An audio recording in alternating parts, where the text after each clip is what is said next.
Going. Good afternoon, everyone. Thank you so much for coming to Huddle. It's just Rob and myself today, and we're going to review.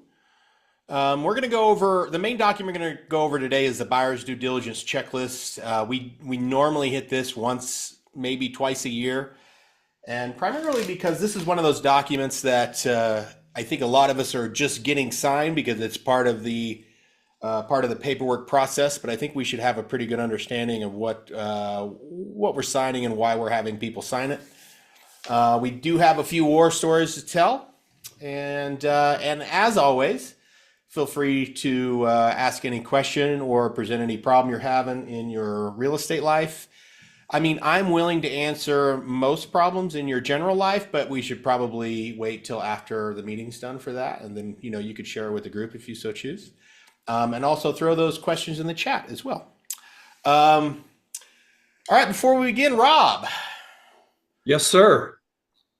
do you, I think we spoke before, do you have a war story that we need to tell or a transactional issue we need to cover? So we can, yeah, I mean, I can throw something out of the gate, Let's do it. or do we want to wait till the area that this form is talking about that would be more relevant to it, or do we want Okay. to just We'll do that. happy to We'll do that. either way, but Well, let's jump right in. I think we should jump right into the buyer's due diligence checklist, and we're just going to read through it, discuss the relevant issues there, and things you should look out for. And at any time, feel free to throw something in the chat, and let's get going. Let's see. All right, is everybody seeing that really well? Come up on their screen. Can everybody at least read that as we're Yep. going through it? you can see it. All right, great. So you all know this, but I'm going to repeat it for effect. This is obviously a UAR form, and everybody's using it as they should. But let's read that first paragraph. Notice from company.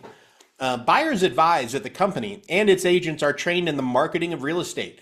Neither the company nor its agents are trained or licensed to provide buyer with professional advice regarding the physical condition of any property or regarding legal or tax matters. The company and its agents strongly recommend that in connection with any offer to acquire any property, buyer retain the professional services of legal or tax advisors, property inspectors, surveyors, and other professionals to satisfy buyer as any and all aspects of the physical and legal condition of the property. And this is all caps because it's important. Buyer is advised not to rely on the company or any agents of the company for a determination regarding the physical or legal condition of the property. The following is a general list of issues that buyer should consider in evaluating any property. This is not intended to be a comprehensive list of any issues that may be relevant in buyer's evaluation of a specific property. This document is, however, intended to direct buyers' attention to a number of issues that are commonly considered important in the evaluation of any property. So this, I mean, just that opening statement alone, I feel like if you look at many of the problems that may arise out of someone's due diligence period or a non-disclosure or a zoning issue that they have, how many times are they going to include their real estate agent in their problems? Right? Or in the attempted solution of their problems. It's probably going to be every single time. Regardless of the fact that we have given them this document and said, hey, we're experts in marketing real estate. That is all. That's what we're saying here. But that doesn't necessarily matter when problems arise. So this is an interesting paragraph, Mike, because I think it's fair to say that our role, we want to avoid litigation whenever we can. And so it's making sure that we take the steps necessary for that to happen are critical. But at the same time, we as agents, we want to do as much for our clients as we can. So it's an interesting question because I know that many times when we have inspections, our buyers, they want our feedback, our opinion, because they rely upon that information to help them move forward. So one of the interesting questions that I guess I would pose to everybody is the hat that we wear when we're doing this. Some of us, I'm not, but some of us may also have multiple uh, qualifications. I know that we've got agents that might have their contractor license, and so when they're asked for feedback about the property, and I'm sure the agent many times promotes that they are a licensed contractor because that helps give them more credibility towards their industry. But the one question that I would pose to everybody is remembering the hat that you wear. If you, for those of us that are not licensed contractors, I'm one of those. If I give information or advice about a home where I don't have that professional background, how reliable is that advice? It may be good, it may be bad, I don't know. But the consumer, the client may rely upon that in a positive way or a negative way. And as Mike alluded to at the beginning, if litigation were to happen, they're going to cast that net. The attorney's going to cast the net as broad as possible so that they can try to put the blame on as many other people as they can. And then if we happen to be a contractor, if we're giving advice, is that advice falling under our licensure as real estate? Or now are we doing a separate type of job and giving advice that we should be doing more as a contractor? So it's an interesting paragraph that can cause different thought processes as we go throughout the whole transaction. Yeah. And I think too, the biggest thing we're trying to do here, just to add a little color to what Rob's saying, we we are the conduit at which information flows. We should try to avoid the interpretation of that information as they're doing due diligence, right? Because they're going to rely upon us. Yeah. And they're Exactly. So the second we pretend like we know or are representing that we have some understanding on some subject, that's when we get ourselves in trouble on these issues. Um, I mean, to Rob's point, let's say you were a builder for 30 years and you're really good at it, and you've been a realtor for a year. You're a realtor now, and you shouldn't be giving advice on building. That's somebody else's job. That's the perspective I think we should have. All right, paragraph 1, building code zoning compliance. Buyers advised to consult with local zoning officials to assure that buyers' intended use of the property, including but not limited to rental and business uses, construction of new improvements, and or the remodel of existing improvements, will comply with local zoning requirements and with any recorded restrictive covenants and conditions. Buyers should determine whether a certificate of occupancy has been issued for a property and if such certificate is available for inspection. Buyers also advised to make inquiry at the local building department to determine if building permits and final inspections were obtained for any remodel work at the property, if applicable. Buyer acknowledges that the company should not be relied upon for any determination as to any past, present, or future building code or zoning restrictions or violations as to the suitability of a property for buyer's intended use. There's a lot of examples of people getting themselves in trouble with this paragraph. From, I want to build a big shed, I want to put a pool in, or I want to put my horses on this property. I think this is the spot where you need to listen closely. We also should not be relying on the MLS or any MLS or any information as regards to zoning information. It could be wrong.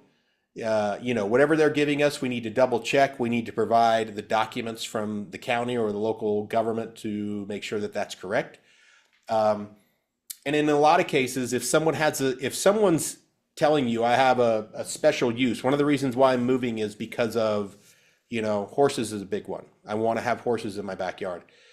Just because you have an acre of land that your house sits on doesn't mean you can put horses on it, right? Probably can, but we want to find the right government official or the right paragraph in government documents to secure that. So yeah. I would point the other thing on this paragraph that seems in the last 10 years, for sure, but definitely the last 5, we've had a lot of growth in our state from outside, from people moving into the state from other states. and the building permits, where other states, especially California, they really have a lot more strict uh, real estate policies in their states, and so a lot of those buyers are coming into Utah and finding out that a lot permits were never pulled on properties, and so making sure that your clients are diving into that, I think it's becoming more and more critical as we move forward. Okay, moving on. Rental property. This is always a big one. I think the number of times we've had issues with this is probably pretty big. So, paragraph 2, rental of property. If buyer intends to use a property as a rental, buyer is advised to consult with local zoning officials and to review any applicable restrictive covenants to determine the rental of a property is a legal use and does not violate any restrictive covenants. Buyer is also advised to consult with local government authorities to determine whether a business or other license is required in order to use a property as a rental. Buyer acknowledges that the company should not be relied upon for any determination as to whether a rental of a property is legal or permitted use. This goes even beyond the Airbnb issue that is pretty prevalent.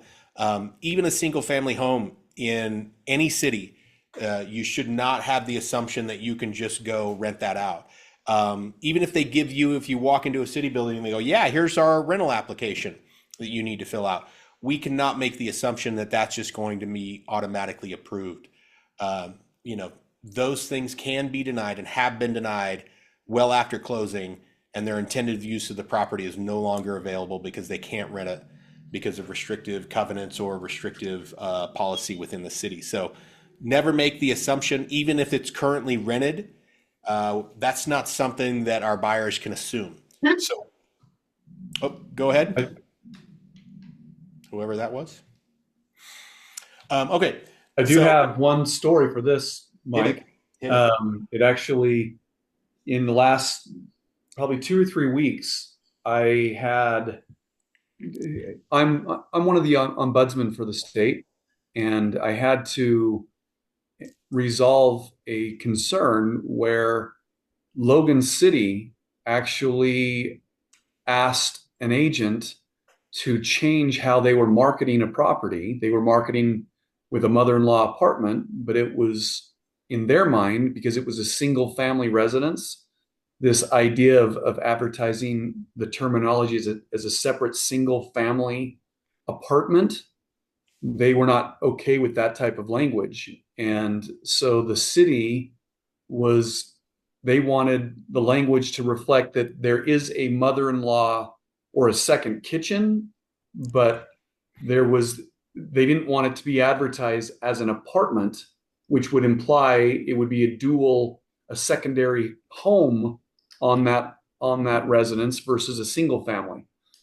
So it's kind of it was an interesting perspective where the city was asking for that change, and if the agent did not make the change, they were prepared to file a complaint. Yeah. And honestly, almost every city has those issues. I remember when I first got in the business, and Clearfield City was notorious for not allowing any more apartments to be built.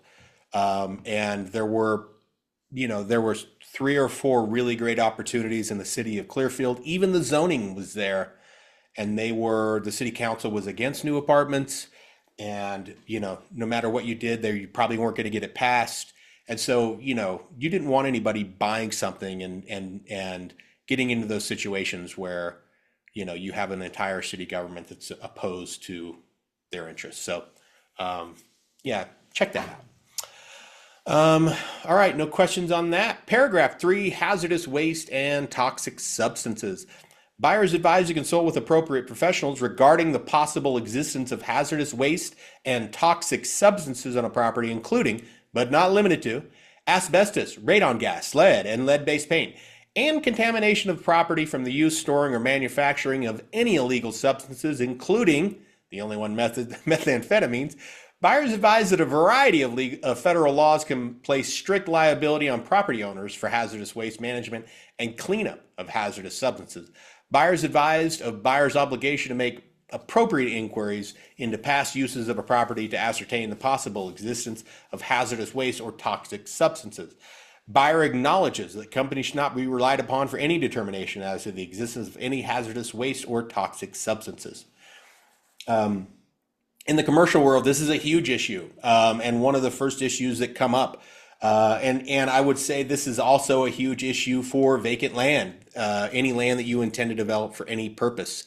And probably Travis can confirm this. There are many pieces of land that will not get funding approved unless you have a clean phase one environmental assessment.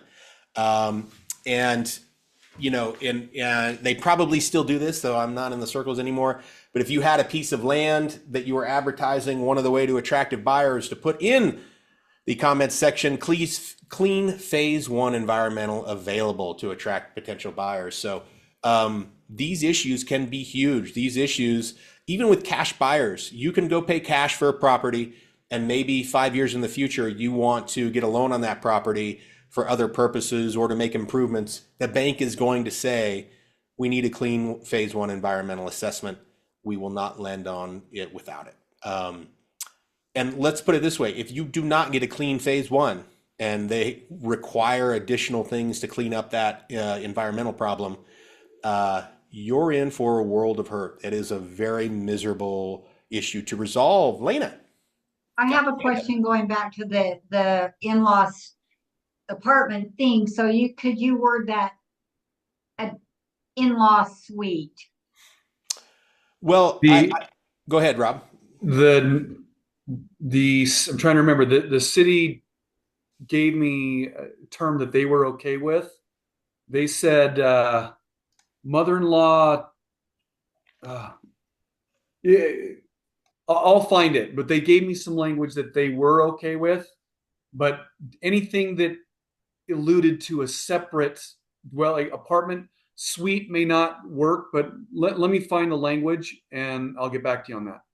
Yeah, I was just wondering, because in-law suite to me would be like primary suite, master suite, whatever, to me, a suite.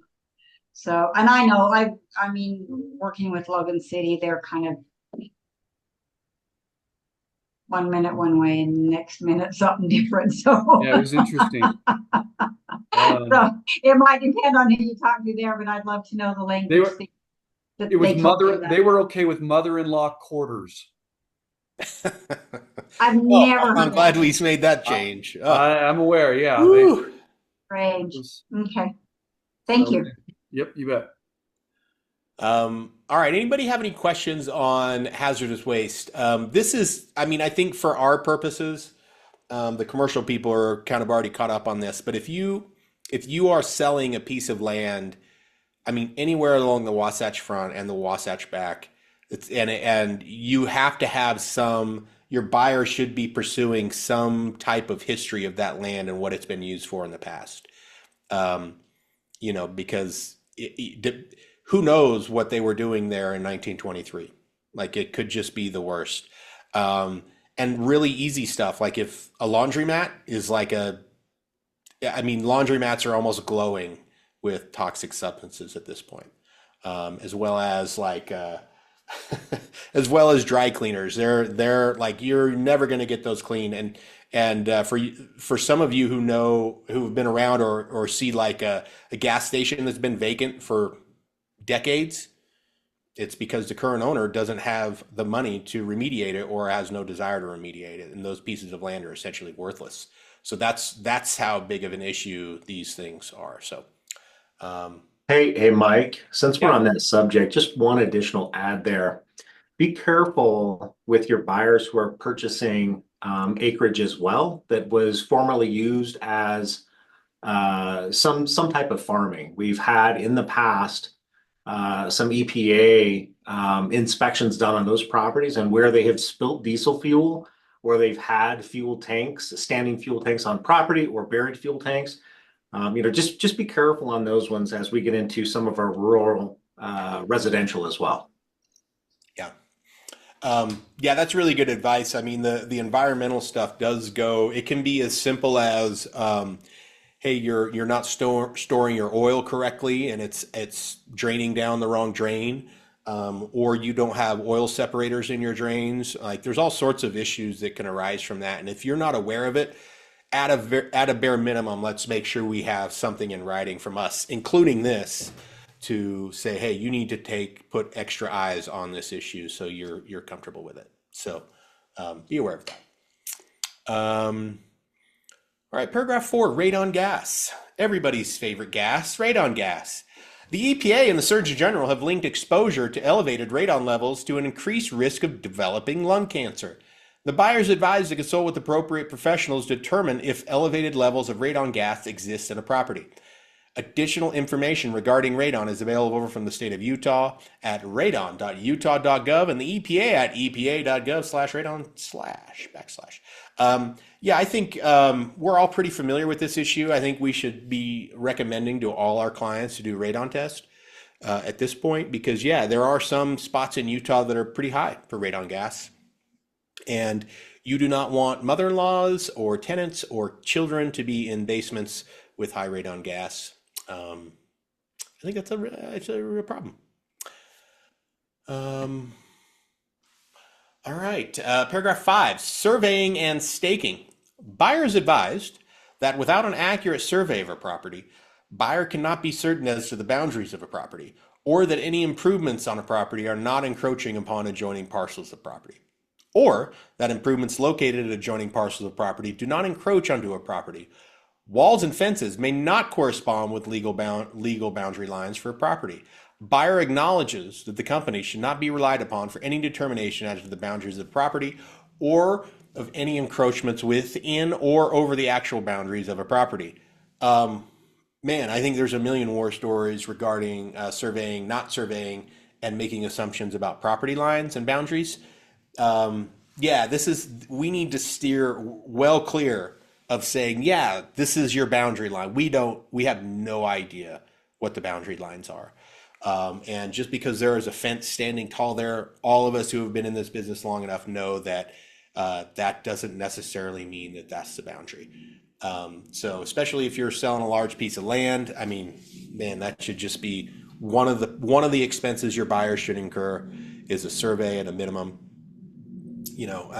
Yeah, there's less of a concern in well-established neighborhoods with well-established fences and whatnot, but we can't make any assumptions there. So, yeah, make sure. And this is one that I have another story on where a previous owner had done a survey on it, and they had it staked out on it was a pretty substantial lot, and the buyer, of course, relied upon what was conveyed from the seller and based on the current location of the stakes. And so when the buyer went to purchase the property, they went to build a structure in a location based on where the property lines existed. And I can't remember why the buyer either decided to get another survey done or if it was a neighbor that said that location was their property, and then they decided to get a survey done. Well, it turns out one of the stakes where it was located, it was either done improperly, put it there improperly, or the stake had been moved and it was never put back to where it was really originally supposed to be. Well, long story short, turns out the property line that the buyer thought they were purchasing was inaccurate, and it ended up being less than what they thought they were requiring. So yeah, this can be a big deal, especially dealing with land. Yeah, and honestly, to get something surveyed is not in comparison to the risks they're taking, is a pretty small expense, really.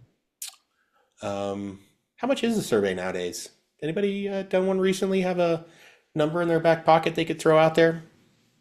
Cost for a survey? Bueller? Okay. About $1,600. $1,600. Thank you so much. Yeah. But the challenge with it though is how long it's going to take them to get out there and turn it around within your due diligence period. Yeah, thank you so much. Yeah, that definitely is an issue. They always seem to be very busy people. Every now and again, you find an engineer who's like a startup and they're hustling and they're looking for business and they get it done fast, and that is the exception. But yeah, the turnaround on those isn't ideal for sure. $1,600, not bad.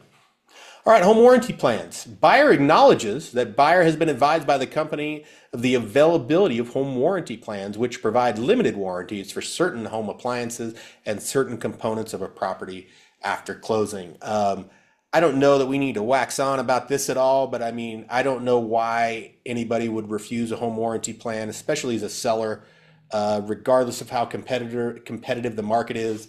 I feel like, especially from my perspective as a broker, home warranty plans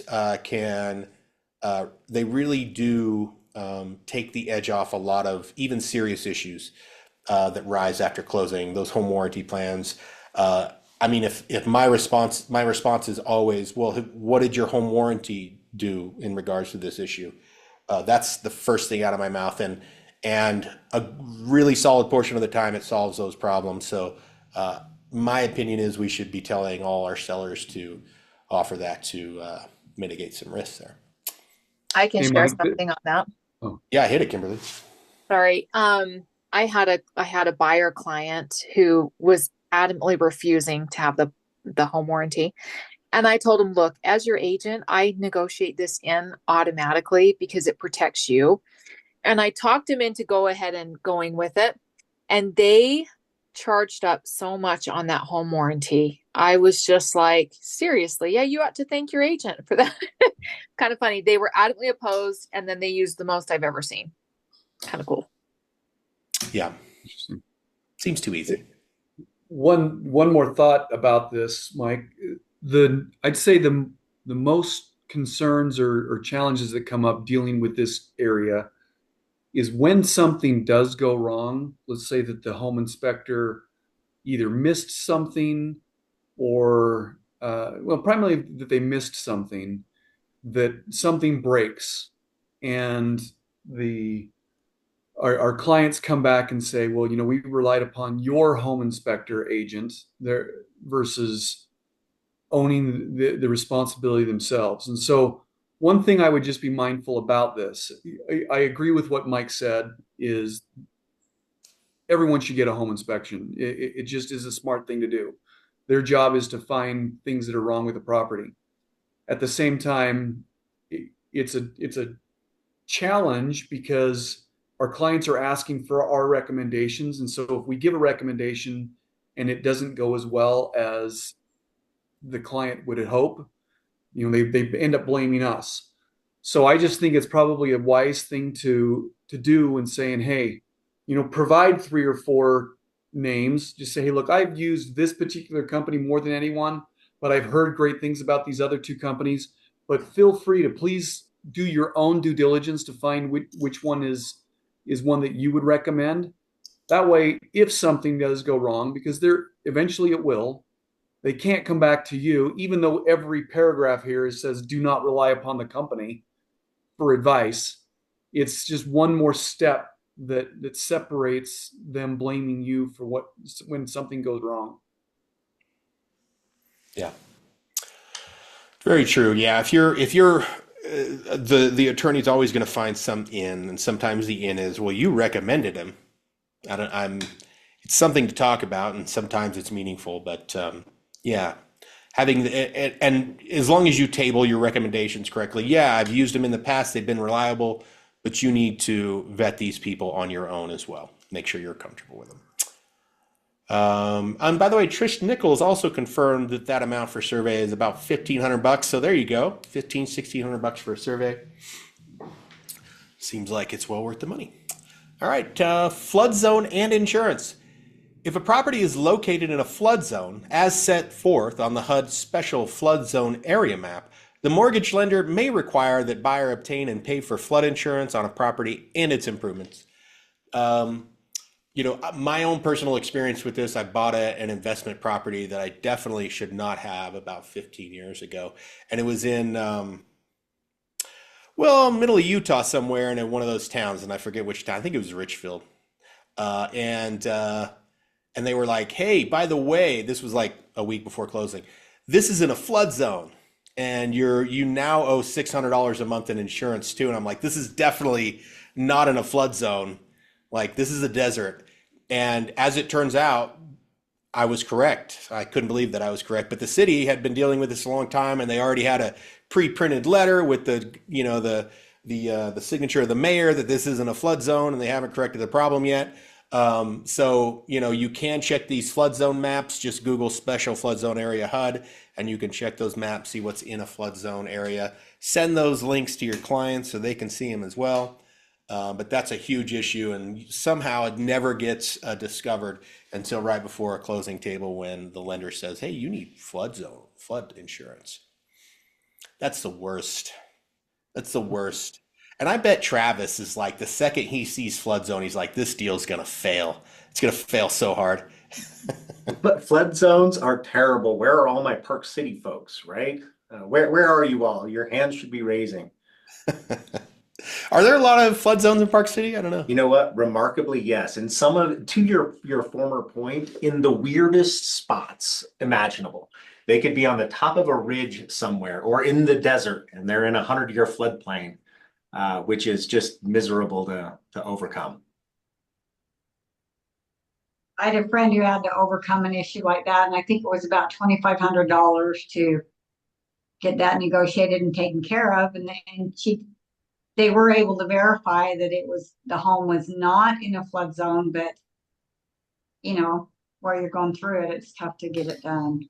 Yeah, Lena, not to keep your point is spot on.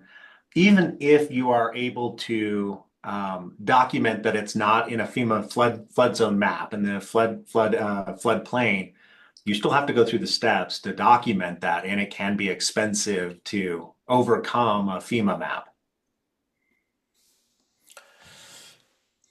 I beat FEMA. I'm going to get you a T-shirt that says "I beat FEMA."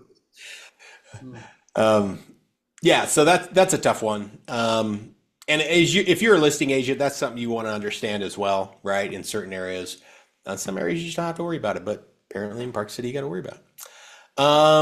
Number 8, homeowners insurance. Buyers advise that certain properties, due to location, condition, and/or claims history, may be uninsurable or may be only insurable at an increased cost. Buyers also advise that buyers' credit, insurance claims history, and other issues, such as specific kinds of pets, may be factors in determining the availability and cost of homeowners insurance. Buyers advise to consult directly with insurance companies of buyer's choice regarding the availability and cost of homeowners insurance for a property. I don't know that I have to tell any of you this, but it does appear that the insurance marketplaces are in a bit of a turmoil and have been for quite some time. And so I think one of the first things that you should be doing representing buyers is checking on the insurability of this property. This is also something that seems to come up right before closing when they discover that, why is my insurance so high on this property? It's really worrisome. So, and not to mention, like, there are some properties that are higher because people keep filing claims on those properties. And there are just some people that are just more to insure than others. So just be aware, handle that situation as soon as possible, as soon as it comes across your desk. Okay, moving on. Paragraph 9, title issues, homeowners association. Buyers advise that the title insurance companies offer a variety of title insurance policies to provide different levels of coverage. Buyers advise to carefully review with legal counsel and with title insurer A, the available title insurance coverage, B, the contents of the commitment for the title insurance on a property, and C, contents of all documents affecting a property that are a matter for public record, including, but not limited to, any restrictive covenants, CC&Rs. If a property is part of a condominium or other homeowners association, buyers advise to consult directly with the HOA regarding all HOA matters that may affect the property, including, but not limited to, existing and proposed budgets, financial statements, present and proposed assessment fees, dues, fees, reserve accounts, rules, and meetings. This is actually a really hot issue, and I don't think it'll ever go away, especially with homeowners associations. When you're dealing with this homeowner association, if you have issues, you do not pass go until you get something in writing on letterhead signed by the right people. Emails, casual conversation, do not get it done if something's an important matter, right? Always in writing with signatures, especially in HOAs that somebody may want to rent this property in the off season. That's always an issue. And if there is some debate about it, you better have something in writing from the president of the HOA guaranteeing your ability to rent that if the need arises, right? Other issues that we've come across that I don't really I don't know that I have a solid solution, but the rumor of assessed fees, right? They haven't been proposed officially with the HOA board, but the rumor is, yeah, something may be coming, but there's no documentation of it, but plenty of people are talking about it. That's still something the buyer needs to, sometimes you just can't discover those things, but they're still going to be horribly affected by these when the time comes. I've got one more on this one, Mike. Take it away. So this one was a personal example with my buyer, and we were purchasing. So I had a buyer. The seller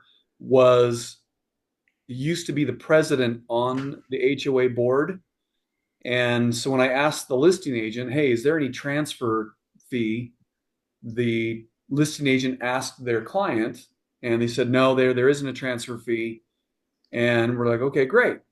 We go to the closing, and at settlement, they come to find out there's a $1,500 transfer fee that was assessed. Well, the seller had been off as the HOA president for 6 months or so, and within that time frame, the HOA had approved a transfer fee, which then, of course, was tacked on to the closing.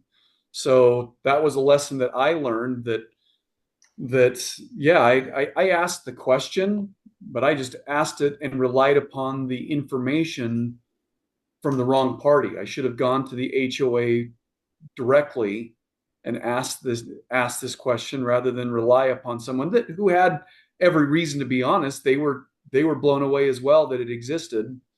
And basically the listing agent and myself, we both opted to split the fee.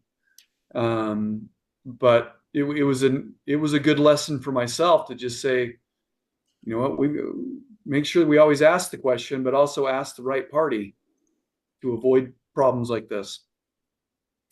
Yeah, I do feel as though I've heard a huge number of stories that are very similar to that, where even HOA presidents speaking on behalf of the HOA, they speak out of turn and they give inaccurate information. And if you don't have that in writing, it's really hard to go back and fight for the things that you need to fight for. So again, if you're talking about important things or you need important information, it's not always the quickest, but email and getting people to have something in writing is probably the best strategy. Kristen Visser says, HOA transfer fees have gotten out of control. The last 3 I've sold have been 0.5% of the purchase price. Jeez Louise. That's rough. That is rough. All right. Anybody have any other issues they'd like to address on the homeowners? Title issues. And by the way, on title, when you get a title report, it is your legal responsibility to review that. We do have some perspective to offer our clients. We don't interpret, but we should be reviewing that. And if something comes up that we don't know about, we need to point that out to our clients. We don't just receive that title report, pass it on, and don't address it. We are required to review the title report, right? The same as we're required to review like seller's disclosures. We're not going to provide our opinion on these issues and offer solutions, but we can direct them to the people who can offer opinions and solutions. So make sure you're reading title reports, seller's property conditions disclosure. All right, moving on. Looks like physical condition. Buyer is advised to consult with appropriate professionals regarding all physical aspects of a property, including, but not limited to, built-in appliances, plumbing fixtures, lines, fittings, and systems, heating, air conditioning systems and components, electrical wiring systems, appliances and components, foundation, roof structure, exterior surfaces, including stucco, exterior features and equipment, pool spa systems, components, any diseased trees or other landscaping, and moisture seepage, damage from roof, foundation, or windows. Buyer is advised not to rely on seller, the company, or any agents of the company for determination regarding the physical condition of the property. Yeah, I feel like this is, I mean, we all know this one's always a big problem. We hire property inspectors to go in and tell us what the physical condition of a property is. And wouldn't you know it, every single issue that the property inspector doesn't find just so happens to be buried behind 10 feet of the personal belongings or whatever in the basement, right? So while everybody should get a property inspection without question, they aren't necessarily going to find anything. One issue that I've seen pop up a few times in the last few years is trees. So if you're selling a property with a lot of big trees on it, you probably should recommend that they get somebody to go give you some assessment of those trees, right? Because they're expensive. One, big trees are super expensive, and they're even more expensive when they fall down and fall on your roof.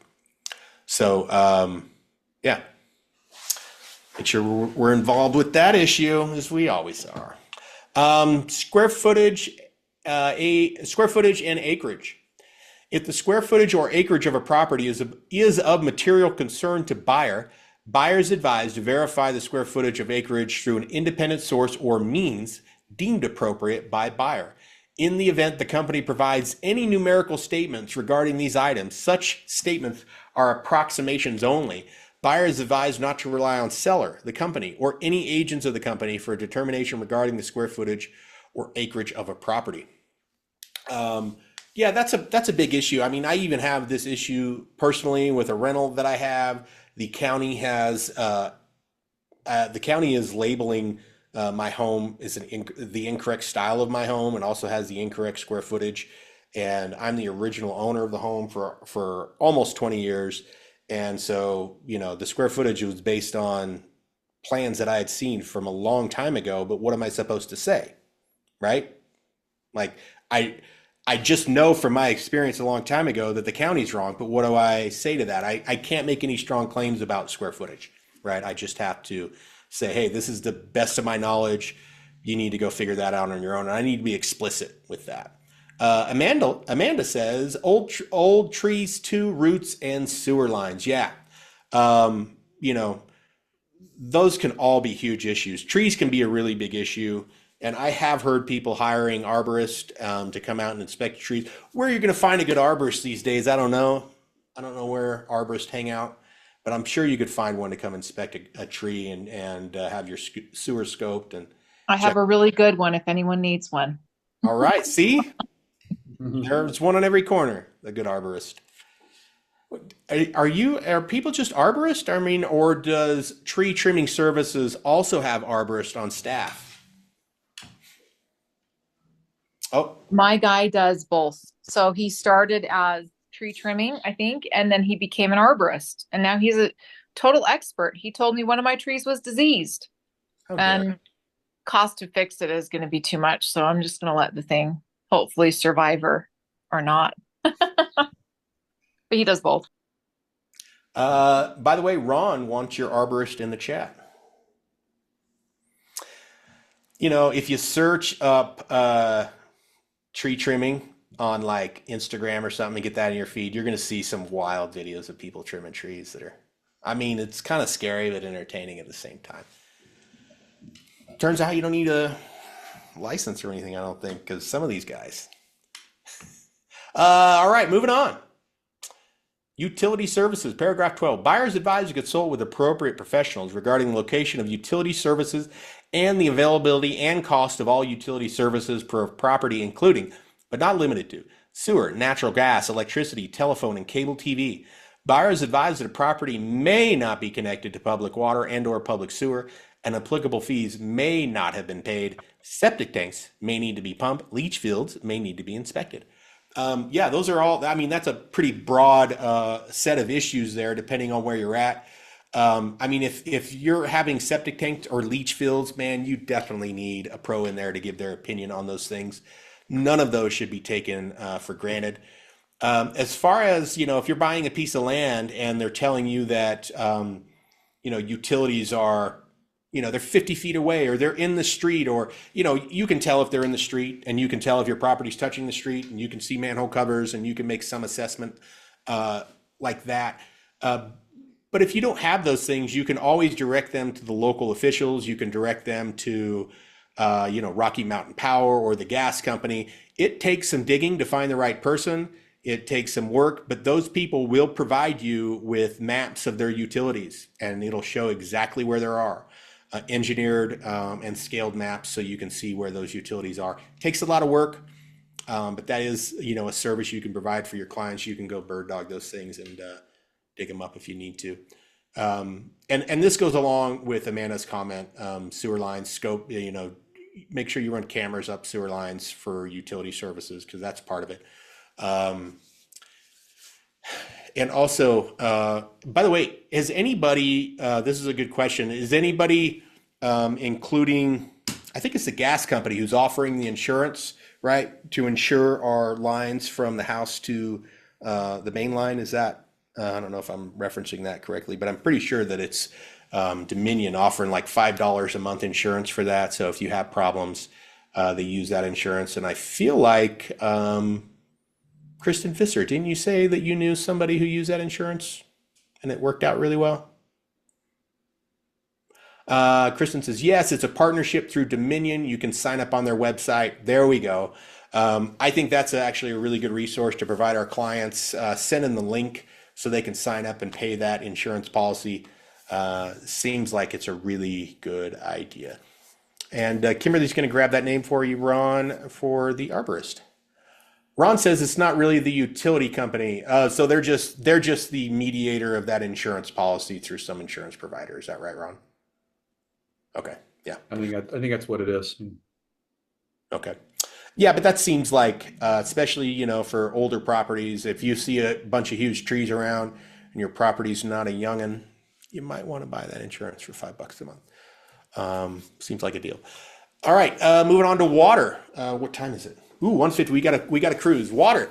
Buyers advised to consult with the water service provider for a property and with other appropriate professionals regarding the source, quality, and availability of water for a property, and regarding all fees, use and regulatory restrictions, ownership of water rights and water systems, depending on the location of the property, the water service provider, and climate conditions. Water service to a property may be interrupted. A well and well systems may require inspection.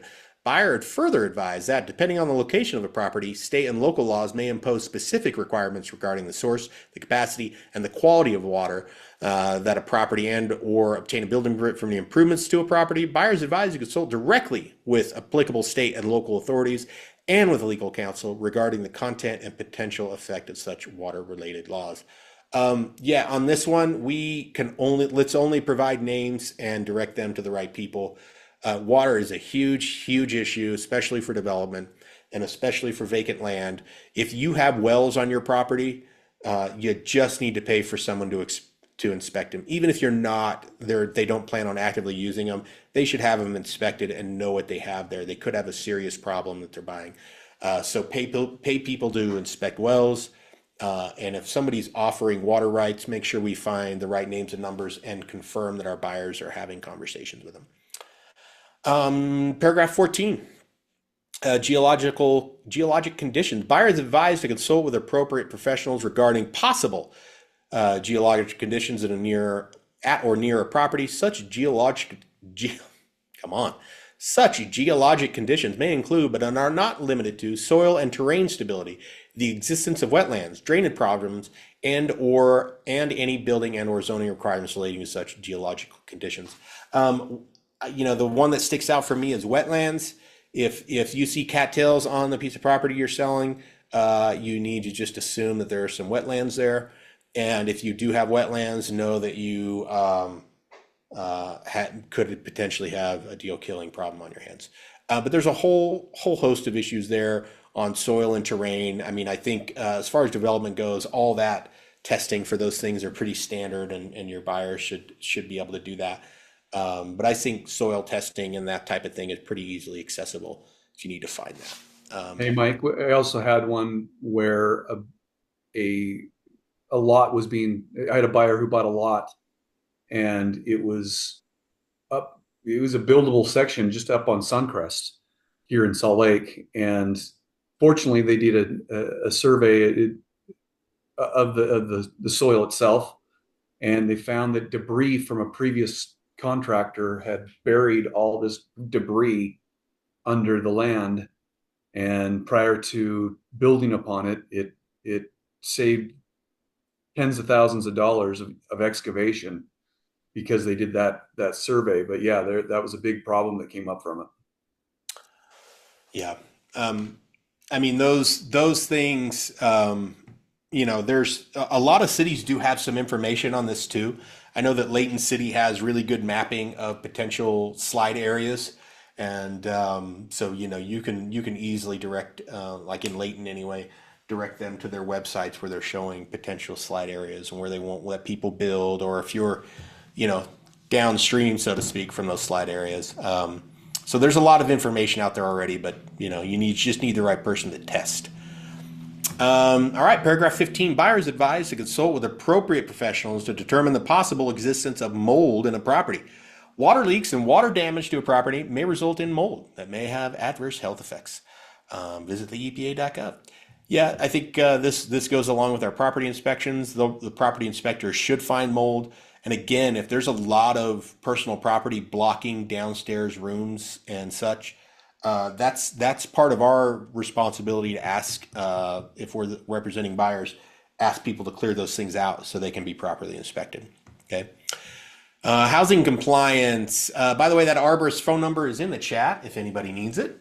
Buyers advised to consult with appropriate professionals regarding neighborhood or property conditions, including, but not limited to, schools, proximity and adequacy of law enforcement, proximity to commercial, industrial, or agricultural activities, crime statistics, fire protection, or other governmental services, existing and proposed transportation, construction and development, noise or odor from any source, and other nuisances, hazards, and circumstances. All properties will be shown without regard to race, colors, religion, sex, national origin, handicap, or familial status, and any other requirements of federal and state fair housing laws. I think that one's pretty self-explanatory. We go over fair housing stuff quite a bit, and so I think we all have a pretty good awareness of fair housing laws. But Utah is a growing place, and I do know that when the West Davis corridor opened up, there were, strangely enough, on UDOT's West Davis corridor page, where they created this Facebook page so everybody could, post their comments and ask questions to UDOT. There were a lot of surprised people that cars are not quiet on a freeway. And then they wanted to pretend like, oh, I can't believe I can hear cars on the freeway. That's part of it, right? Like, if you need to have, or your buyer needs to go investigate, is there something going on? Is there a major freeway expansion planned here? Is the intersection going to change? That type of thing. So those are all part of it. Number 17, property taxes. Buyers advise that depending on present use, a property may be taxed as greenbelt. A purchase of a property may change the greenbelt status and the amount of property taxes assessed by the county. Such change in greenbelt status may result in a liability for rollback taxes. If buyer has any questions regarding county property tax requirements, buyers advised to consult directly with the county's assessor office. Yeah, I think this one is actually overlooked too often. I don't know what the percentage is, but when people fill out the land purchase agreement, they really need to make sure no matter what, we default to seller, you're paying the taxes, the rollback taxes. I mean, there's obviously circumstances where, you'll negotiate the opposite, but that needs to be checked. We need to deal with that directly if it's in Greenbelt. Public infrastructure districts. Buyers advised to verify if a property is located within a PID. Buyers also advised that owners of properties located within a PID may be responsible for additional property tax obligations. So PIDs are just, they're making special assessments for public infrastructure or whatnot within a very specific area, and only a very specific amount of people are affected by that. I know that there's a few in Salt Lake County somewhere, but Those are the only ones that I'm aware of. I'm sure there's plenty of them. Income tax legal consequences. Buyers advise that this transaction has tax and legal consequences. Buyers advise to consult with appropriate legal and tax advisors regarding this transaction. Number 20, foreign investment in real estate property tax, FIRPTA. In general, the sale and other disposition of U.S. real property interest by a foreign person, as defined in the Internal Revenue Code, is subject to income tax withholding under FIRPTA. If FIRPTA applies to the seller, the buyer, or other qualified substitutes may be legally required to withhold and remit to the IRS a specified percentage of the total purchase price for a property at closing. FIRPTA may require buyer's signature or applicable IRS withholding forms. Failure to comply with FIRPTA with appropriate legal and tax advisors regarding their rights and obligation under FIRPTA. Yeah, this could be a big issue, and there are better people to talk about the consequences of FIRPTA than me, because I don't have any personal experience with the consequences of not complying with FIRPTA. Craig Lelis has a story about this. I do know that. All right, last one, coming up on 158. Energy efficiency. According to the National Energy Star and other similar energy efficiency programs, utility bills in a typical existing home can be reduced by 20% or more through energy efficient improvements. A home energy or analysis can be provided by certified home energy efficiency professionals to document the energy efficiency levels of any existing home, and also provide recommendation for energy improvements that will reduce utility costs, improve comfort, and improve indoor air quality and safety for a property. Buyers advised to consult with appropriate energy efficiency professional regarding any property of interest to the buyer. And visit that website. All right, we actually made it through in that time frame. Does anybody have any questions, concerns, or issues they'd like to discuss related to anything and or the buyer's due diligence checklist? I mean, it's one, that checklist is just one of those things that we just send off and get signed, and then we just sort of deal with it. But we need to have some understanding of why and how and who and when that we're doing those things. And it is 1:59. Joe Holden says, give us an example of a public improvement district, a PID. So I'm vaguely aware of one existing in Murray. So let's say that your neighborhood is developed and somewhere down the line, they require additional infrastructure to support their utility needs. So maybe a new sewer pump or something along those lines that the developer didn't do correctly. And it's really up to a local city to make those improvements. Well, the city may determine that, hey, we're not going to tax every single person in this entire city to pay for this local improvement. We're just going to make a special, we're going to do a public improvement district where the people who are going to use this improvement are going to have a special assessment tacked on to their tax bill or however they're going to assess it. And so it'll just be those very specific people who are going to be affected to pay for that public improvement district. And what you saw in those areas, Mike, is the builders for those complexes, they often put in their paperwork that would be transferring to the potential consumer. So they're not on the hook for it. Oh, there we go. That's actually a really good example of it. Yeah, so basically builders passing the buck on expenses, and they create these special improvement district on their own. Yeah, good angle. I hadn't thought of that angle. Any other questions before we hang it up for the day? Bueller. Looks like we're all ready to go. Well, anyway.